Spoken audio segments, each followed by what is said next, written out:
Koti oli hiljainen kun vaan piti chillalla. Istu kassalla, hyllyvartojen näytti tyhjää koloa. Ja sekään ei valitelu, paha olo. Pelkää hyvää feng shuita aamuna tänne katsellaan mikä olo hieman myöhempänä. Hyllyt melkein täynnä koti-inventaariin, länkärissä silloin on.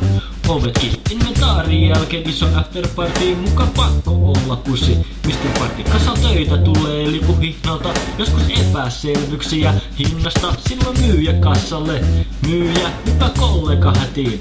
Pyydä, vihdoin olo kun olis työ, myyrä, palkan korotuksen olis jo syytä. Metsä heittää riimikassa vuorolta, ilman kertsiä kuulostaa huonolta.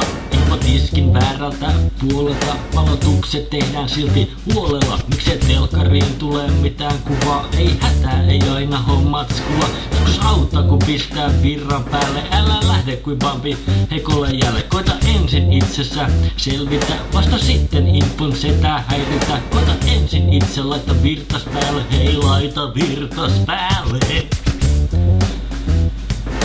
Laita virtas päälle.